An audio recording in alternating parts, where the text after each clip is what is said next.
Prezados irmãos e irmãs, louvado seja nosso Senhor Jesus Cristo e nossa Mãe, Maria Santíssima.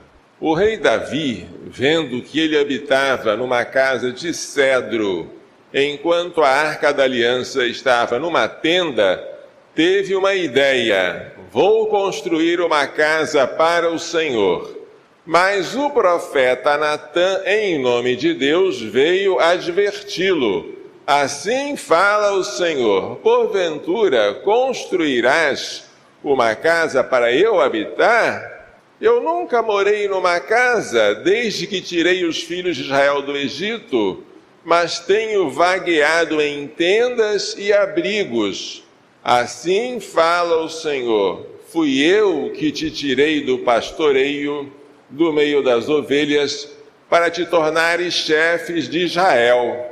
Eu estive contigo, vou preparar um lugar para meu povo Israel. Concedo-te uma vida tranquila, livrando-te de teus inimigos, e o Senhor te anuncia que Ele te fará uma casa, ou seja, uma descendência, uma dinastia, uma sucessão no seu trono para sempre. Quando chegar o fim dos teus dias e tu repousares, suscitarei depois de ti um filho teu. Este primeiro filho, evidentemente, será Salomão. Salomão, e não Davi, é que vai construir o templo de Jerusalém. Mas a promessa não se extingue, não acaba em Salomão. Eu serei para ele um pai, ele será para mim um filho. Esta promessa só se cumpre plenamente em Cristo, que é filho de Davi, ocupou o trono de seu pai Davi, como disse o anjo a Maria Santíssima, e é filho de Deus, feito homem.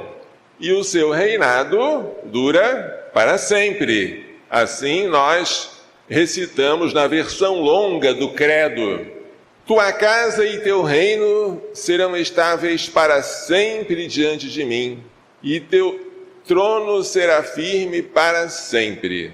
Esta profecia de Natã é a primeira de uma série de passagens da Escritura que fala do rei Messias.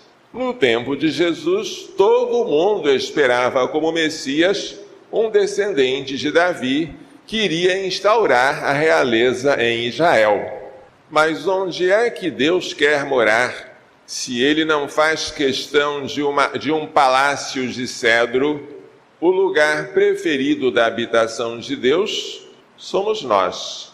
Se alguém me ama, guardará minha palavra, e meu Pai o amará, e viremos a ele, e nele faremos nossa morada.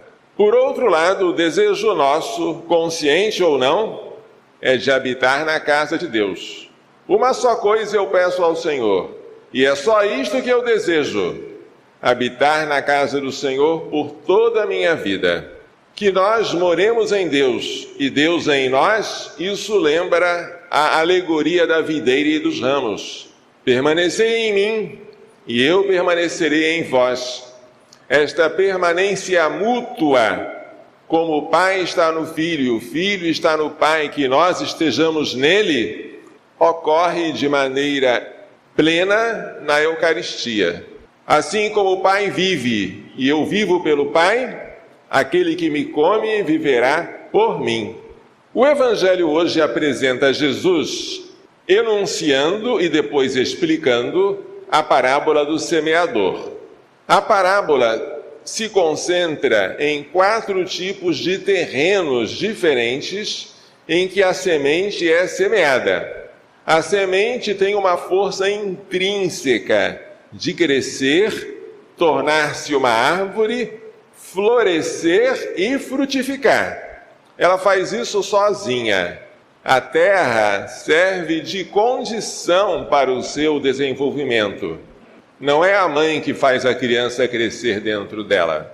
A criança cresce sozinha, porque ela tem um princípio de vida, uma alma espiritual. O que a mãe dá para a criança é um bom lugar, fofinho, quentinho e alimentação. Junto com a alimentação, evidentemente, o oxigênio. O resto a criança faz sozinha, se encontrar um bom lugar. Assim é a palavra de Deus. Deus fala através dos seus mensageiros, os profetas, que são o Santo Padre, o Papa, os bispos em comunhão com ele, os presbíteros, cooperadores dos bispos, os diáconos, os catequistas, os pais e as mães de família, os nossos amigos. Deus se serve dos instrumentos mais diversos para falar. Quando fala, lança a semente de sua palavra. Onde esta semente vai cair? Depende de nós. Às vezes ela cai em um coração tão duro como o caminho, que de tão pisado pelos homens, não tem espaço para a semente penetrar. Logo que ela cai, vem o passarinho e come. Logo que a palavra chega, vem o maligno e rouba o que foi semeado. Este é o pior tipo de terreno, é o pior tipo de coração. Nem sequer eu diria que a palavra entra por um ouvido e sai pelo outro. Ela não chega a entrar, por falta de atenção, desprezo, endurecimento. Um segundo tipo de terreno é o que é pedregoso. Ele tem pouca umidade, a semente cresce com rapidez, mas não consegue criar raízes. Este terreno representa aqueles que recebem a palavra com alegria, mas aquela alegria que se assemelha a um fogo de palha. São aqueles que saem de um retiro, de um encontro, de um cursilho de cristandade, todos felizes porque vão mudar o mundo e a si mesmos. Mas quando vem alguma tribulação ou perseguição por causa da palavra, logo desanimam. Por quê? Faltaram raízes.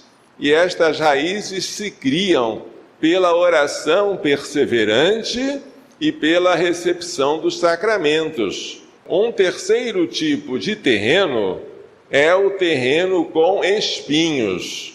Este terreno pode até permitir que a semente crie raízes, mas não permite que ela cresça porque os espinhos a sufocam. Quando você cria raízes pela oração, pode ser que você não cresça nem frutifique porque você não afastou os espinhos. Os espinhos, segundo a Bíblia, são as seduções das riquezas, as preocupações deste mundo, são as paixões. Os espinhos são todas as ocasiões de pecado que estão à nossa volta, que nós devemos arrancar. Enquanto você não arranca, enquanto você acha que pode conviver com as ocasiões próximas de pecar e rezar, você se esquece que Jesus disse não apenas orai, mas vigiai e orai. Vigiar e arrancar os espinhos. Afastar-se das pessoas, das coisas, dos lugares que nos levam ao pecado. Senão, o fruto não vem, porque os espinhos sufocam a palavra que foi semeada. Por fim, um quarto tipo de terreno é bom. A semente é lançada, consegue criar raízes, consegue crescer porque não há espinhos que a sufoquem, e ela produz fruto. Quanto? Depende. Cada um segundo a sua capacidade, 30, 60 ou 100. O importante é que você produza todos os frutos que você puder. Se puder produzir 100, não se contente com 60. Se puder produzir 60, não se contente com 30. Se você tem condições de ir à missa todo dia, não se contente em ir à missa só aos domingos. Se você tem condições de fazer obras de misericórdia abundantes, não se contente só em de vez em quando dar uma esmola para o pobre. Se você tem habilidade para catequizar crianças e jovens, não se contente só em falar uma boa palavra de vez em quando para alguém que está precisando. Nós temos que produzir o máximo de acordo com aquilo que nos foi dado. Mas por que esta maneira de Jesus falar em parábolas? Porque se ele falasse claramente, estaria dando aos cães o que é santo e lançando pérolas aos porcos. Falando em parábolas, os que têm coração aberto entendem, e os que têm coração fechados não desperdiçam o tesouro. Jesus fala em parábolas de propósito para que aqueles que não estão em condições de entender, não entendam. E os humildes, os pequeninos, entendam. A palavra é sempre eficaz. Os frutos é que dependem de nós. Precisamos de um bom jardineiro, de alguém que venha preparar a terra do nosso coração. Eu já escolhi para mim. Quem faz a jardinagem do meu coração é Maria Santíssima. Eu peço a ela constantemente que arranque do meu coração tudo aquilo que foi semeado pelo maligno, os pensamentos, as intenções que não são dele, quando ainda estão no iniciozinho, que ela destrua e arranque. Aquilo que foi o filho dela que semeou, que ela proteja, para que nada possa impedir que cresça, floresça e frutifique, para a glória do Pai.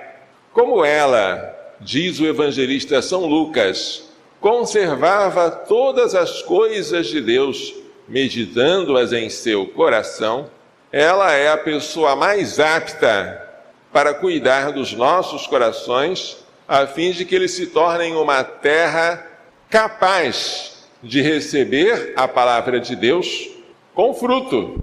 Seremos felizes se todo dia nos entregarmos a Maria Santíssima, para que ela arranque do nosso peito o coração de pedra, aquele terreno que se assemelha a um caminho, para que ela aprofunde o nosso coração que está superficial, como um terreno pedregoso, e para que ela arranque de nosso coração os espinhos que sufocam a palavra e a tornam infrutífera, mas que ela faça com que esta palavra cresça e produza 30, 60 ou 100 frutos.